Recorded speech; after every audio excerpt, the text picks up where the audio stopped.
Assalamualaikum warahmatullahi wabarakatuh. Selamat sore. Mohon izin Ibu dosen menyesuaikan, mohon izin senior menyesuaikan. Di sini kami dari kelompok 2, mata kuliah manajemen proyek kelas Trasdar 2015 akan memaparkan tentang konflik di bidang teknis.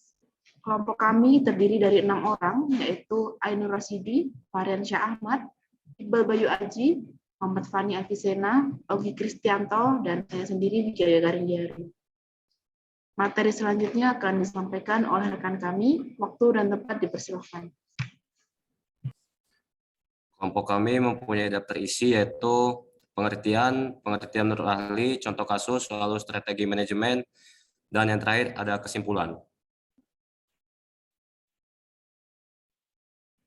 Pengertian konflik akibat kesalahan teknis adalah konflik yang disebabkan oleh berbagai kesalahan dalam metode atau langkah-langkah ketika pelaksanaan dalam suatu proyek. Materi selanjutnya akan dilanjutkan oleh rekan saya. Dan ini merupakan pengertian menurut para ahli.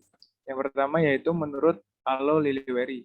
Konflik adalah suatu bentuk pertentangan alamiah yang berasal dari individu ataupun kelompok karena mereka terlibat mempunyai perbedaan kepercayaan, sikap, kebutuhan, dan nilai. Yang kedua, menurut Rothwell dan Kazanas, teknis atau metode adalah suatu cara, proses, atau pendekatan dalam menyampaikan sebuah informasi. Yang ketiga, menurut L. James Avery, teknik atau teknis adalah prosedur logis dan rasional untuk merancang suatu rangkaian komponen yang berhubungan satu dengan yang lainnya, dengan maksud untuk berfungsi sebagai suatu kesatuan dalam usaha mencapai suatu tujuan yang telah ditentukan. Dari ketiga pendapat ahli di atas, dapat disimpulkan bahwa konflik akibat kesalahan teknis adalah konflik yang terjadi akibat proses atau pelaksanaan yang tidak sesuai dengan perencanaan awal.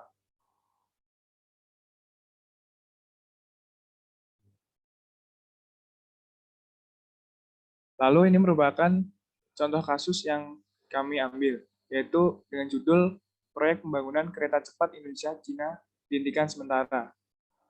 Pelaksanaan proyek pembangunan kereta cepat Indonesia-Cina atau biasa disebut KCIC dikritisi oleh para pengamat dan ditentang oleh masyarakat sekitar karena dianggap telah merusak lingkungan.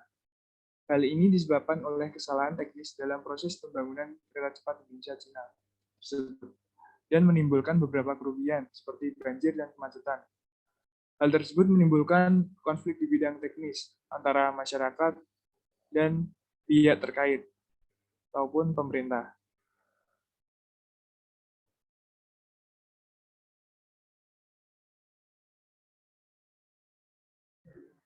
Selanjutnya yaitu strategi manajemen konflik.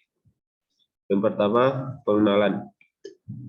Pengenalan merupakan tahap yang paling awal dalam mengenali konflik yang terjadi, seperti pihak mana saja yang terlibat serta dampak yang mungkin terjadi. Dalam kasus ini, pihak yang terlibat yaitu pemerintahan dan warga sekitar yang terkena dampak langsung akibat proyek tersebut. Yang kedua yaitu diagnosis. Dalam tahap diagnosis, dilakukan proses pemetaan konflik dan analisis sejumlah opsi penyelesaian. Dalam tahap ini, diambil beberapa langkah alternatif atau pilihan dalam menyelesaikan konflik.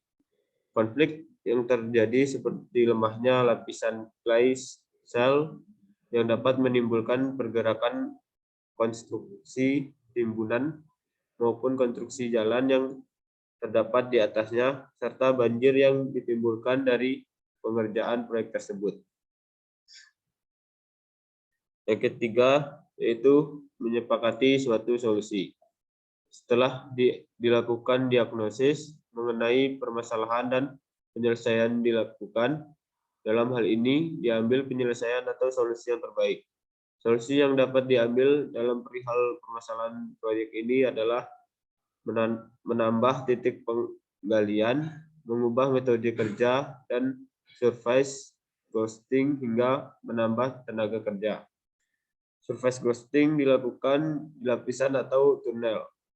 Dengan metode ini bertujuan untuk memperkuat lapisan tunnel dan mengurangi dampak buruk kerusakan lingkungan.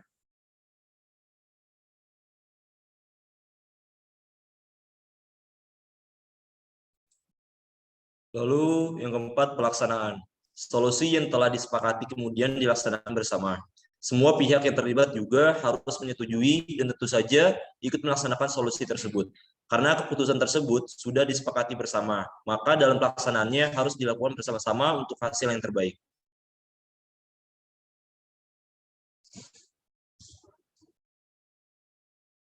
Yang kelima, evaluasi. Setelah konflik selesai, dilakukan evaluasi secara menyeluruh terkait konflik-konflik yang terjadi antara pihak pemerintah dan warga atau masyarakat agar konflik tidak terjadi lagi. Dalam kasus proyek ini harus direncanakan secara matang mengenai kemungkinan terburuk yang akan terjadi ketika proyek dilakukan agar tidak terjadi hal-hal yang tidak diinginkan, bahkan hingga terdapat pihak yang dirugikan. Kesimpulan. Tipe manajemen konflik yang sesuai dengan konflik yang kelompok kami bahas tentang pembangunan proyek kereta cepat di Indonesia-Cina yaitu accommodating dan collaborating. Accommodating sesuai karena dalam penyelesaian secara accommodating, pihak yang terlibat konflik, dalam hal ini masyarakat sekitar dan pihak terkait yaitu pemerintah, dimintai pendapat dan mengutamakan kepentingan salah satu pihak yaitu pihak pemerintah. Karena dalam hal ini proyek KCIC tersebut memberikan dampak positif yang lebih banyak untuk masyarakat luas jika proyek ini berhasil. Tapi tetap memperhatikan masyarakat sekitar yang terkena dampak proyek pembangunan KCIC.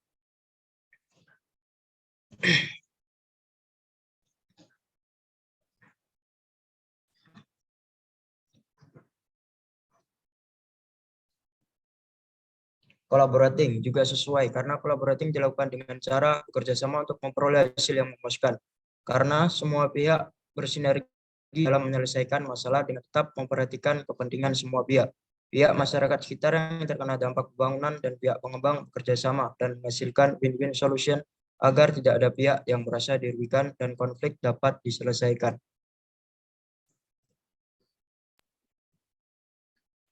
Berikut referensi yang kami dapatkan untuk menunjang bahan paparan kali ini.